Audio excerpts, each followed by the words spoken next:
Assalamualaikum warahmatullahi wabarakatuh. Salam sejahtera untuk hukum perkawinan.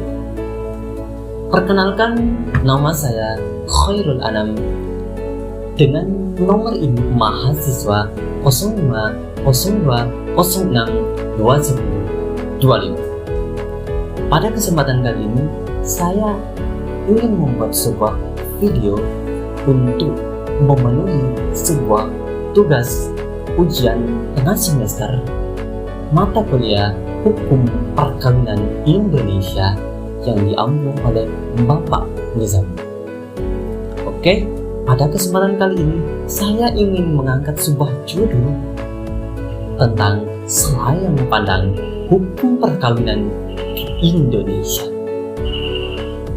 Teman-teman sekalian, sebagaimana yang telah kita ketahui bahwasanya bahasan dari hukum perkawinan itu sangatlah luas sekali. Mulai dari hal-hal yang berkaitan sebelum perkawinan itu dan ketika perkawinan itu sedang berlangsung, terus kemudian hal-hal yang berkaitan dengan hak dan kewajiban, terus harta benda selama perkawinan itu, dan yang terakhir perihal tentang bagaimana jika terjadi sebuah cerai hidup maupun cerai mati.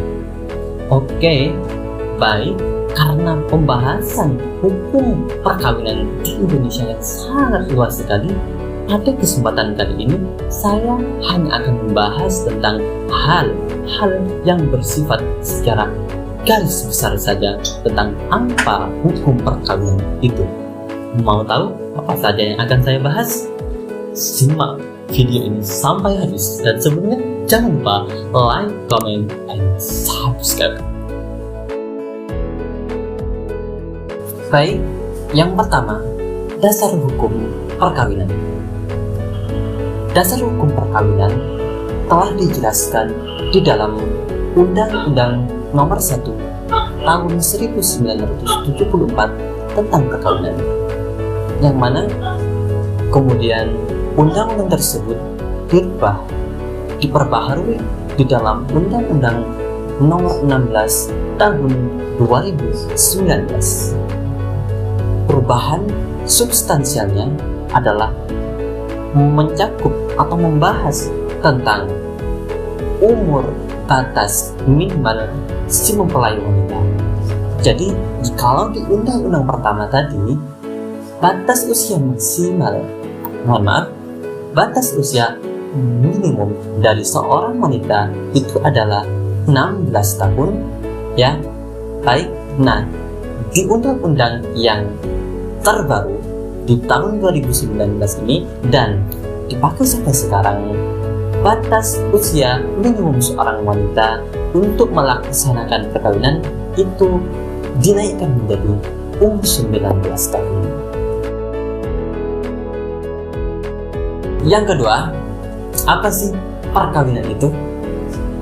Baik, perkawinan itu sebagaimana ditegaskan di dalam Undang-Undang Nomor 1 Tahun 1974, perkawinan ialah hubungan lahir batin antara seorang pria dan wanita sebagai suami istri dengan tujuan membentuk sebuah keluarga yang bahagia dan kekal dalam keyakinan ketuhanan yang Maha Esa.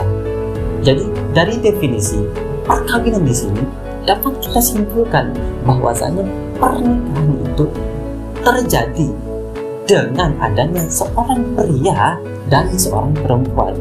Jadi, dalam artian jikalau yang terjadi adalah yang akan terjadi pernikahannya adalah seorang pria dengan pria plus dengan plus, atau wanita dengan wanita minus dengan minus, maka hal tersebut tidak sesuai dengan perkawinan, definisi perkawinan yang ada di dalam hukum perkawinan Indonesia. Jadi kalau itu maka itu, mohon maaf, itu tidak boleh di dalam hukum perkawinan Indonesia. Terus yang ketiga, syarat sah perkawinan. Nah, apa saja sih syarat sah perkawinan di Indonesia? Nah, yang pertama, perkawinan tersebut harus dilaksanakan sesuai dengan keyakinan agama masing-masing. Terus yang kedua, perkawinan tersebut harus dicatatkan di dalam sesuai perundang-undangan yang berlaku. Jadi kedua syarat ini ya teman-teman berlaku secara mutlak. Artinya yang pertama, jikalau tadi perkawinan itu harus diberlangsungkan sesuai dengan keyakinan agama masing-masing, maka artinya kedua agama seorang, baik si mempelai wanita ataupun si pria ini, dia harus seagama dan sekeyakinan, satu keyakinan dan satu agama. Jadi jikalau satu keyakinan dan satu agama, jadi itu sudah memenuhi syarat ya. Nah, artinya syarat yang pertama terpenuhi. Dan jikalau keduanya itu ada yang berbeda, satu keyakinannya A dan yang satunya keyakinannya adalah B, hal tersebut tidak dapat dikatakan sah. Jadi tidak memenuhi syarat yang pertama. Terus, nah yang kedua tadi, perkawinan tersebut harus dicatatkan dalam sesuai perundang-undangan yang berlaku. Jikalau yang berkawin adalah seorang yang beragama Islam, maka ia harus mencatatkan ke kantor urusan agama. Nah, jika selain Islam, ia harus mencatatkan perkawinannya ke kantor catatan sipil. Oke, baik. Jadi di syarat yang kedua ini teman-teman, juga bisa kita ketahui bahwasannya catatan perkawinan itu harus kita laksanakan, dalam artian jikalau sebuah perkawinan itu hanya dilaksanakan secara agama saja, maka dalam pandangan hukum Islam, jika tidak dalam pandangan hukum perkawinan di Indonesia, jika tidak dicatatkan di dalam KUA maupun kantor catatan sipil, maka hal tersebut tidak dapat dikatakan sah secara kacamata hukum perkawinan Indonesia. Itu yang ketiga.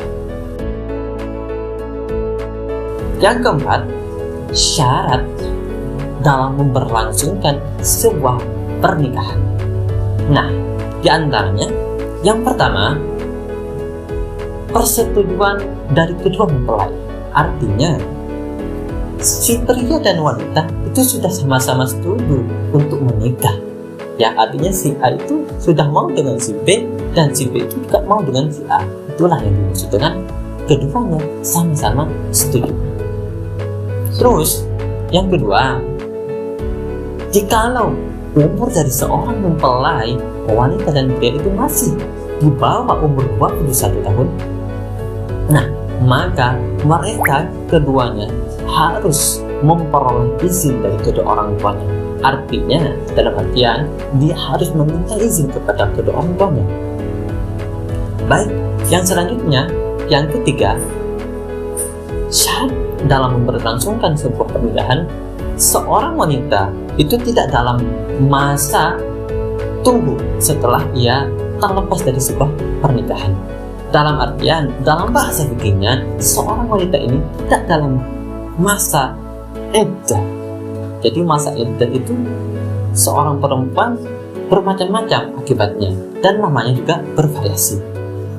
Terus yang selanjutnya, tidak ada larangan perkawinan. Dalam artian, yang mau dikawini itu bukanlah mahram dari dirinya. Mahram itu apa?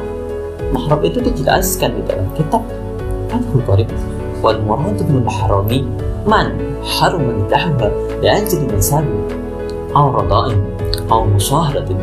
Jadi mahram itu adalah orang yang haram dinikahi disebabkan oleh senasab, sepersusuan, ataupun karena ia menjadi mertuanya.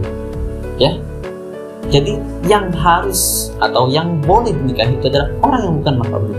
Jadi jikalau mahramnya, maka dilarang itu dinikahi. Oke, jadi mungkin hanya cukup sedemikian yang bisa saya paparkan tentang selayang pandang hukum perkawinan di Indonesia. Mohon maaf jika ada salah kata dari saya, mulai dari awal sampai akhir.